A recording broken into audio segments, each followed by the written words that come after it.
ನಮಸ್ತೆ ವೀಕ್ಷಕರೇ, ನಿಧಿ ಅಡುಗೆ ಚಾನಲ್ಗೆ ನಿಮಗೆಲ್ಲರಿಗೂ ಸ್ವಾಗತ. ಪಕ್ಕಾ ರೆಸ್ಟೋರೆಂಟ್ ಶೈಲಿಯ ಮಿಕ್ಸ್ ವೆಜ್ ಕಡಾಯಿ ರೆಸಿಪಿಯನ್ನು ಇವತ್ತು ತಯಾರಿಸೋಣ. ಈ ರೆಸಿಪಿ ಇದೆಯಲ್ಲ ತುಂಬ ಟೇಸ್ಟಿ ಆಗ್ತದೆ.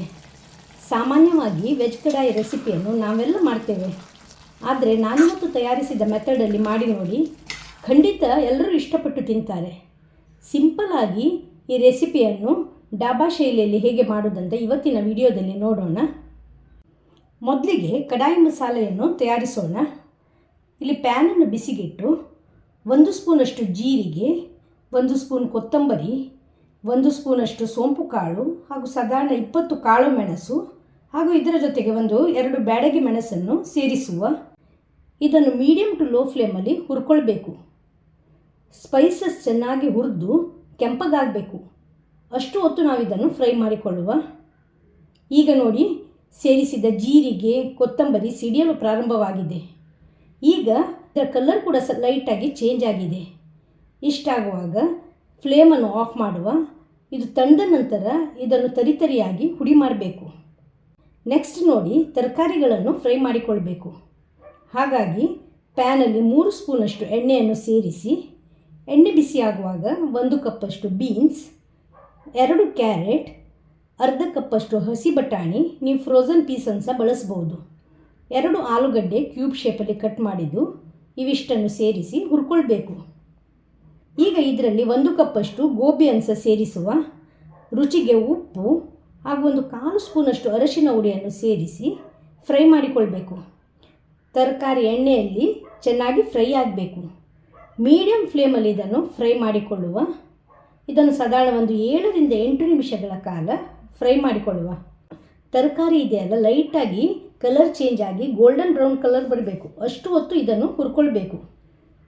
ಸಾಧಾರಣ 60% ಇದು ಈ ಎಣ್ಣೆಯಲ್ಲೇ ಫ್ರೈ ಆಗಬೇಕು.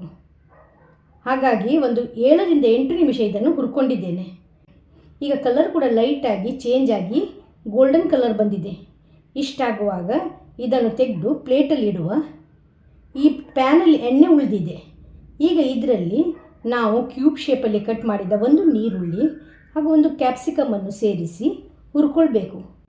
ಇದನ್ನು ಸಹ ಮೀಡಿಯಮ್ ಫ್ಲೇಮಲ್ಲಿ ಸಾಫ್ಟ್ ಆಗುವವರೆಗೆ ಹುರ್ಕೊಳ್ಳುವ. ತುಂಬ ರೋಸ್ಟ್ ಆಗಬೇಕಾಗಿಲ್ಲ. ಸ್ವಲ್ಪ ಕ್ರಂಚಿ ಆಗಿರುವಾಗ ಗ್ಯಾಸ್ ಫ್ಲೇಮನ್ನು ಆಫ್ ಮಾಡಿ ಇದನ್ನು ಸಹ ತೆಗೆದು ಪ್ಲೇಟಲ್ಲಿ ಇಡಬೇಕು. 2 ಬಾರಿ ಹುರಿದ ತರಕಾರಿ ನೋಡಿ ಇಲ್ಲಿ ಪ್ಲೇಟಲ್ಲಿ ಇಟ್ಟಿದ್ದೇನೆ. ನೆಕ್ಸ್ಟ್ ಇದರ ಮುಂದಿನ ತಯಾರಿಯನ್ನು ಮಾಡೋಣ. ಈ ಕಡಾಯಿ ಮಸಾಲ ಮಾಡಲು ಈಗ ಬಾಣಲೆಯನ್ನು ಗ್ಯಾಸಲ್ಲಿಟ್ಟು 2 ಸ್ಪೂನಷ್ಟು ಎಣ್ಣೆಯನ್ನು ಸೇರಿಸಿದ್ದೇನೆ. ಎಣ್ಣೆ ಬಿಸಿಯಾಗುವಾಗ ಅರ್ಧ ಸ್ಪೂನಷ್ಟು ಜೀರಿಗೆಯನ್ನು ಸೇರಿಸಿ ಹುರ್ಕೊಳ್ಳುವ. ಜೀರಿಗೆ ಫ್ರೈ ಆಗಿ ಸಿಡಿಯಲು ಪ್ರಾರಂಭವಾಗುವಾಗ 1 ದೊಡ್ಡ ನೀರುಳ್ಳಿ ಹೆಚ್ಚಿಟ್ಟದನ್ನು ಸೇರಿಸಿ ಫ್ರೈ ಮಾಡಿಕೊಳ್ಬೇಕು. ಈಗ ಇದರಲ್ಲಿ 1 ಸ್ಪೂನಷ್ಟು ಜಿಂಜರ್ ಗಾರ್ಲಿಕ್ ಪೇಸ್ಟನ್ನು ಸಹ ಸೇರಿಸುವ. ಜಿಂಜರ್ ಗಾರ್ಲಿಕ್ಕಿನ ರಾ ಸ್ಮೆಲ್ ಹೋಗುವವರೆಗೆ, ಅಂದರೆ ಸಾಧಾರಣ 2 ರಿಂದ 3 ನಿಮಿಷ ಇದನ್ನು ಫ್ರೈ ಮಾಡಿಕೊಳ್ಬೇಕು. ಈಗ ಇದರಲ್ಲಿ ಕೆಲವು ಹುಡಿಗಳನ್ನು ಸೇರಿಸುವ. 1/4 ಸ್ಪೂನಷ್ಟು ಅರಿಶಿನ ಹುಡಿ, 1 ಸ್ಪೂನ್ ಅಚ್ಚಕಾರದ ಹುಡಿ ಹಾಗೂ ಸ್ವಲ್ಪವೇ ಉಪ್ಪನ್ನು ಸೇರಿಸಿದ್ದೇನೆ. ತರಕಾರಿ ಫ್ರೈ ಮಾಡುವಾಗ ಉಪ್ಪು ಸೇರಿಸಿರುವುದರಿಂದ ಈಗ ಉಪ್ಪು ಸ್ವಲ್ಪವೇ ಸೇರಿಸಿದರೆ ಸಾಕು. ಸ್ವಲ್ಪ ನೀರನ್ನು ಸಹ ಸೇರಿಸಿ ಚೆನ್ನಾಗಿ ಇದನ್ನು ಮಿಕ್ಸ್ ಮಾಡಿಕೊಳ್ಬೇಕು. ಸೇರಿಸಿದ ಮಸಾಲೆ, ಅಂದರೆ ಸೇರಿಸಿದ ಈ ಹುಡಿ ಇದೆಯಲ್ಲ, ನೀರುಳ್ಳಿ ಜೊತೆಗೆ ಚೆನ್ನಾಗಿ ಫ್ರೈ ಆಗಿ ಮಿಕ್ಸ್ ಆಗುವಾಗ ಇದರಲ್ಲಿ 2 ಟೊಮೆಟೊದು ಪ್ಯೂರಿಯನ್ನು ಸೇರಿಸುವ. 2 ಟೊಮೆಟೊವನ್ನು ರಫ್ ಆಗಿ ಕಟ್ ಮಾಡಿ ಮಿಕ್ಸರ್ ಜಾರಲ್ಲಿ ಸೇರಿಸಿ ಟೊಮೆಟೊದು ಪ್ಯೂರಿಯನ್ನು ಇಲ್ಲಿ ತಯಾರಿಸಿದ್ದೇನೆ.